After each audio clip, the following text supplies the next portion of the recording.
Video start करने से पहले मेरी आपसे दरख्वास्त है कि मेरे इस चैनल को लाइक करें एंड सब्सक्राइब करें। तो वीडियो की जानिब चलते हैं। अल्लाह अलिफ समद करून की छोटी आयत मुबारक है जो कि सूरा इखलास में मौजूद है। इस आयत मुबारक में अल्लाह के दो नाम मुबारक मौजूद हैं।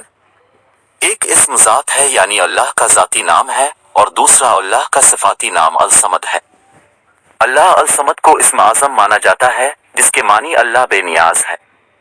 बेनियाज का मतलब वो ज़ात जिसे किसी भी चीज़ की ज़रूरत नहीं, हत्ता कि हमारी इबादत की भी अल्लाह को ज़रूरत नहीं, जबकि वो मालिक ज़ात हर फर्द की ज़रूरत को पूरा करती है। ये इस्म आज़म खालिस तौहीद बारी है और इस पर अगर ईमान नहीं तो कोई मुसलमान भी नहीं।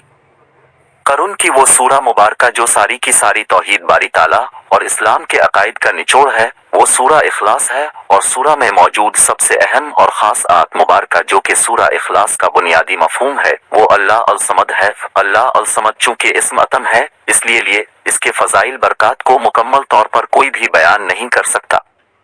अल्लाह अल समद के फ़ज़ाइल को मुकम्मल तौर पर सिर्फ अल्लाह और हुज़ूर नबी अकरम सल्लल्लाहु अलैहि वसल्लम की ज़ात ही जानती है।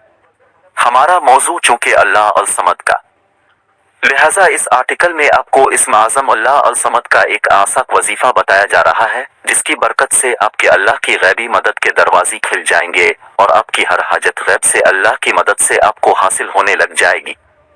रूहानियत में अल्लाह अल समद का वजीफ़ा सबसे अहम और ख़ास माना जाता है और जो कोई इस वजीफ़ा में कामयाबी हासिल कर लेता है इसे तमाम जिंदगी मुश्किलात की आसानी के लिए कोई भी और वजीफ़ा करने की ज़रूरत नहीं रहती।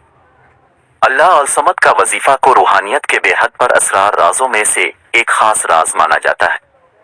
लिहाजा अगर आपके पास वक्त हो तो इस वजीफ़ा को ज़िंदगी में एक बार ज़रूर करें, आप फ़ायदे में रहेंगे।